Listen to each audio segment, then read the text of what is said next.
How can I take this majestic swing and turn it into something as horrible as this, but still gain 30 yards? Stick with me. Let's find out together.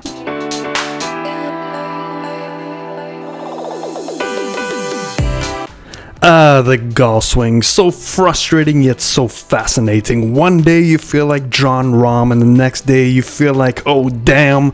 But I'm here to tell you that after 40 years of playing golf, there is always a way to improve. I'm going to show you 3 videos of before and after of my swing and some setup changes to my current swing that has me gaining a ton of distance off the tee. As I get older, my body changes and my flexibility diminishes like cheap seafood at a buffet. But after watching this, I'm sure you can relate to the fun times golf can bring. If at any point you like the content or get something out of it, don't forget to hit that bell and like, as it really helps me grow and educate more golfers. Now, let's check it out. Alright, so the first video is a face-on video. It's pretty straightforward. One thing you'll notice is my setup is a little different on the left side. It's my older swing. You can see my hands are cheating the system, trying to get out ahead. And this might have worked for me in the past because my hands really flip and they get involved too much. But this is not going to work with this new move. So I had to set it up, kind of what I teach you guys, to get that thing connected to your chest. So you can see the club head is connected through the hands and through the chest. So let's take a look at the old one, taking it halfway back versus the new one halfway back. And what we can see is the old one actually is wider, but I think it has to do with my focus on turning through the ball at impact, which limited my shoulder turn on the way back of this new motion. As you can see, my hands are not as wide away from my right thigh. Okay, let's take this club back further. We can see the older swing is a little bit higher because my hands have to get up and down more to create some room, because if I get too far trapped behind me, it's game over. But all in all, I think the right side is definitely closer to the spine angle than the left side. You can see related to that ball position, I've got too much body weight over that golf ball position. And the club head is further back with the new swing because of my increased turn. But this is where it all comes down to, is that transition. So we're going to go to about halfway down on both positions. You can see some similarities, but the biggest difference is my ball position. I have a lot more room. So if you take a look at where the ball position was on the left side to my spine angle, notice how my spine is shifted over that, and look how close my hands are to my ball position. I've got to get my hands to be activated really quickly. On the right hand side, we can see that I'm still in my spine angle. I haven't shifted left or right. I have more time to get to that golf ball, allowing me to turn more and utilize some of my body power that I'm trying to create. I'm going to go slightly down to impact. You see one frame before impact. Look at my hands are ahead of the golf ball on the left side. On the right side, they're still behind the golf ball, which will allow me now to turn my body to square the club face. Where the guy on the left side, look at my spine angle way in front of the golf ball. Very little time to square that club face up, so I have to enact my hands. And this is something that I'm used to and have been swinging like this periodically over time. It's just getting faster and faster with my hands as my body has kind of shrunken and stopped turning. Right at impact, we can see the hands are well ahead on the right hand side versus on the left hand side. They're still connected to my spine, but the golf club is still behind my hand position, whereas the one on the right side, my golf club is further along the position because it's releasing naturally as my body has turned to strike the golf ball with the rotation. So I'm in essence keeping up with my turn. The one on the left has no turn, so there's very little to keep up. We're going to go just past the impact and keep rotating. We can see we're going to get it right about here. We're going to see that club is going to be parallel to the ground. And look at the difference. Look how tight my hands are inside of my body versus the right side. They're elongating. The width of arc is extending through the golf ball. I have little manipulation compared to the one on the left. I'm not as tight. And you can see the rotation. Look at how perfect I'm in that spine angle line on the right side versus the left side. You can see I've moved so much over, and this all has to do with my starting position. If I didn't set up correctly, I have to manipulate my hands and arms to hit the golf ball, which is probably what most of you guys do as well. And then we're going to keep on going past and take that club a little bit further up on both positions. This is the picture that says it all. Still in the spine angle on the right side, not on the spine on the left side. Require my hands and arms to flip and manipulate a lot. On the right side, you can see my whole body's facing the target. We're going to keep going through. Look at that right shoulder get through. Look at the right hip get through. My whole body's facing it. Look at my triangle on the right side versus my triangle on the left side. The one on the left side's already crossed over to my left shoulder. My hands and arms are not in front. So now I get that fake turn because momentum's taking me. It looks pretty, but you know what? It wasn't effective at all. Looks can be very deceiving, where the guy on the right, obviously, I'm exaggerating everything. You can see my whole back facing the camera. And look at that left leg. I'm not going to keep this up very long, but this is the feeling I need to do over and over again while my hands learn their new role. All right, this is the 3/4 position now that we're looking at. Let's just go straight to the top of the swing, because this is where most of the changes occur.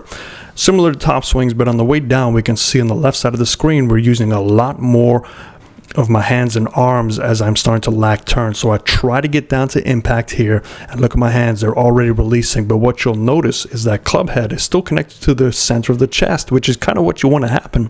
But it only happened because of really good timing that day. So I was able to get away with a lot of things that I couldn't have gotten away with if my timing was off. And let's go back down to impact here, and already look at the difference. So the rotation on the right side is definitely more. My weight transfer is definitely going to my heel on my left foot versus the old swing is off the toes, and I still try and manipulate this club head. But look at that connection. Look at how straight that center of the shaft is to my chest versus the left side. It's still centered, like I said, but my whole body is still facing where the ball was. That means my hands and arms did a lot of manipulation there. As we keep on going through, we can see those hands and arms really flipping. Lack of turn. I stopped turning completely. Look at the new motion. I'm really turning, facing the target. My whole body is already facing the target. Hands are in a similar position, but look at that club head position.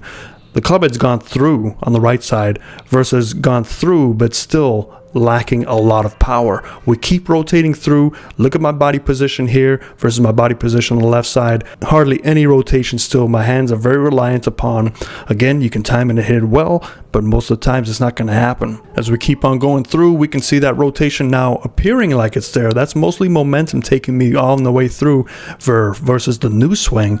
Obviously, this is exaggerating. You can see that my left foot's spinning out, but look at how much my whole body is turning through. This is where that power jump comes through, and you can see the hand position. Look how the hand is off of the body on the left side versus the hands are still connected to the body. That means I hit that golf ball with my body gaining 30 yards. And lastly, we're going to take a look at the down the line. This is the one that'll kind of show you the real importance of getting your body involved and not being flippy like I am. Similar setups. You can see as I take that club head, it's pretty much matching my spine angle, which is what you're looking for.